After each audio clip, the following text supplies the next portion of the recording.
Good morning, friends. Guten Morgen, Freunde. So, look, why do I go through Romans 8? Schau, warum gehe ich durch Römer 8? I think maybe it might have to do with my childhood. Vielleicht hat es mit meiner Kindheit zu tun. Because my father memorized the whole chapter of Romans 8. Mein Vater lernte das ganze Kapitel Römer 8 auswendig. And since I was a child, I kind of had a deep interest in that chapter. Seit Kind habe ich großes Interesse an diesem Kapitel. Now, I do understand that you can never take a chapter out of the context of the whole letter. Ich weiß, dass man nicht ein Kapitel aus dem Kontext eines ganzen Briefes nehmen kann. This I understand very clearly. Das weiß ich sehr, sehr gut. So, when I say I love the Romans chapter 8, it's not saying that I'm going to take the chapter out of the context. Wenn ich sage, dass ich Kapitel 8 liebe, heißt es nicht, dass ich das Kapitel aus dem Kontext nehme. But that's how they divided it, people, so that we could find things. Doch so haben Leute die Aufteilung gemacht, dass wir Dinge finden können. But you know, whether the chapter is divided correctly or not,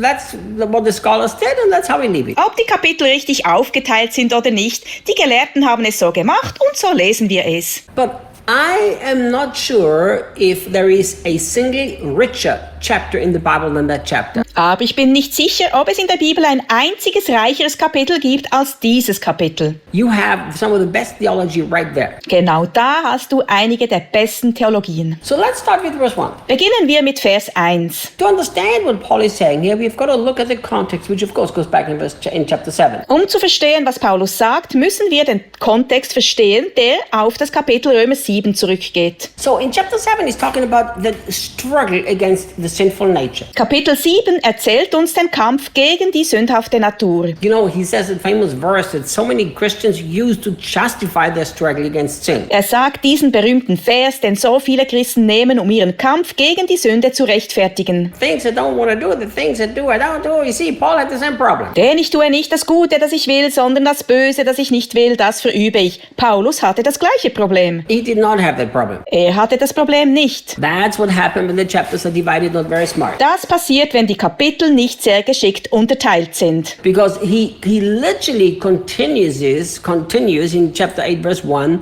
about explaining that struggle. Denn er fährt in Römer 8,1 wortwörtlich weiter, indem er diesen Kampf erklärt. But just so that you understand what verse 1 is talking about, it's talking about the whole struggle with the sinful nature. Aber nur so, dass du verstehst, worüber Vers 1 spricht. Es handelt sich um den ganzen Kampf gegen die sündhafte Natur. It's a Bible verse that many Christians have memorized. So there is therefore now no condemnation. Es ist ein Bibelvers, den viele Christen auswendig gelernt haben. So gibt es jetzt keine Verdammnis. Beautiful. Schön. Look what the Passion says. Schau, was die Passion-Übersetzung sagt. So now the case is closed. Jetzt ist der Fall geschlossen. When I read that, I tell you what, I jumped. Als ich das gelesen habe, ich sage dir, bin ich aufgesprungen. You know why? Weißt du warum? This is what I see. Das ist, was ich sehe. There is a court case, Es gibt einen Gerichtsprozess and there is an accusation against somebody. und es gibt gegen jemanden eine Anklage. And all the evidence is on the table. Alle Beweise liegen auf dem Tisch. All the accusation is right there. Alle Anschuldigungen liegen genau da. And then finally the judge takes that hammer and he smashes it on the podium and he says, case is closed. Und schließlich nimmt der Richter den Hammer, schlägt ihn auf das Richterpult und sagt,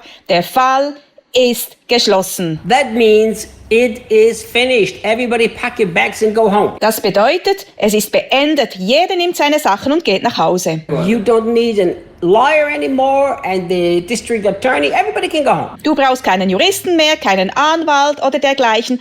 Alle können nach Hause gehen. Case is closed. Final verdict. Der Fall ist geschlossen. Endgültiges Urteil. So look at this. Of course, then he goes, there remains no accusing voice of condemnation against those who are joined in life union with Jesus, the Anointed One. Schau das an. Römer 8,1 geht weiter. Es gibt keine anklagende Stimme der Verurteilung gegen diejenigen, die in Lebensgemeinschaft mit Jesus, dem Gesalbten, verbunden sind. So what he's talking about? Worüber spricht er? He's talking about regarding your sinful nature, the case is closed. Er nimmt Bezug auf deine sündhafte Natur und sagt, der Fall ist geschlossen. You can have all the evidence in the world that you're a sinner, case is closed. Du kannst alle Beweise der Welt haben, dass du ein Sünder bist. Der Fall ist geschlossen. God himself spoke the verdict to the finished work of the cross, you are not a sinner anymore. Gott selber sprach das Urteil durch das vollbrachte Werk am Kreuz, du bist kein Sünder mehr. From morning to night, the devil can point at you and say, look what you did, you're a sinner. Von morgens bis abends kann der Teufel auf dich zeigen und sagen, schau, was du getan hast, du bist ein Sünder. God says, case closed. Gott sagt, Fall geschlossen. You're not a sinner. Du bist kein Sünder. Your sinful nature has been destroyed. Die sündhafte Natur wurde zerstört. And there is no accusing voice in the world that I will ever listen to. Und es gibt keine anklagende Stimme in der Welt,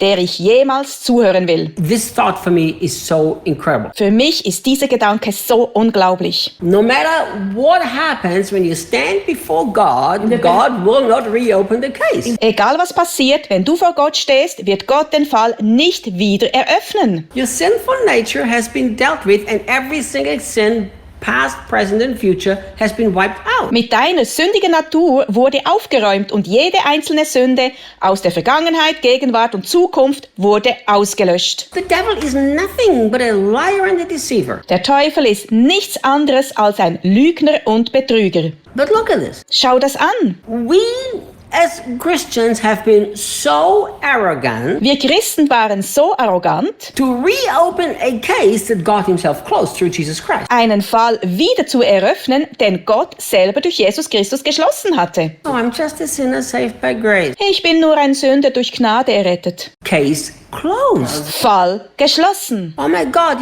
we commit a sin and then we need 3 days of wallowing into it in self-pity and feeling rotten. Wir begehen eine Sünde und brauchen dann 3 Tage, uns selbst zu bemitleiden und haben ein schlechtes Gewissen. Case is closed. Der Fall ist geschlossen. Is sin a good thing? Ist Sünde eine gute Sache? Never and a million times never. Niemals und millionenfach nein. But even though if you commit a sin right now, that does not reopen the case before God. Sogar wenn du gerade jetzt eine Sünde begehst, wird dies den Fall vor Gott nicht wieder neu eröffnen. Because the case was closed not because you brought all the evidence and justify yourself before the judge. Der Fall wurde geschlossen, nicht weil du und all die Beweise und Rechtfertigungen vor den Richter gebracht hast. Always remember that. Erinnere dich immer daran. Look what Paul says. There is no accusing voice of condemnation against those who are joined in life union with Jesus. Schau, was Paulus sagt. Es gibt keine anklagende Stimme der Verurteilung gegen diejenigen, die in Lebensgemeinschaft mit Jesus sind. It's Jesus who closed the case for you. Jesus hat für dich den Fall geschlossen. So it doesn't really matter what you do. Your good works never close the case. Es spielt nicht wirklich eine Rolle, was du tust. Deine guten Werke schließen nie den Fall. Your fasting and your praying and being such a sweet Christians never closed any case. You're fasting? And praying and being a sweet Christian. Dein Fasten, dein Beten und dass du so ein lieber Christ bist, hat nie irgendeinen Fall geschlossen. You know what closed the case? Weißt du, was den Fall geschlossen hat? These words. Diese Worte. It is finished. Case closed. Es ist vollbracht. Fall geschlossen. So we are in life union with Jesus by faith, not by anything we've ever done. Durch Glauben sind wir in einer Lebensgemeinschaft mit Jesus, nicht durch irgendetwas, das wir jemals getan haben. Reinhard believes once saved, always saved. Reinhard glaubt, einmal gerettet, immer gerettet. Let me tell you what Reinhard believes. Ich sage dir, was Reinhard glaubt. Reinhard believes that the finished work of the cross is more powerful than anything you can ever do or not do. Reinhard glaubt, dass das vollbrachte Werk am Kreuz mehr Kraft hat als alles, was du je tun oder nicht tun kannst. And what makes it work in your life is trusting in it. Was es in deinem Leben funktionieren lässt, ist darauf zu vertrauen. So as you put your trust in what Jesus did on the cross, the case can never be reopened again. Wenn du vertraust, was Jesus am Kreuz getan hat, kann der Fall nie wieder geöffnet werden. Case closed. Fall geschlossen. See you tomorrow. Sehe dich morgen.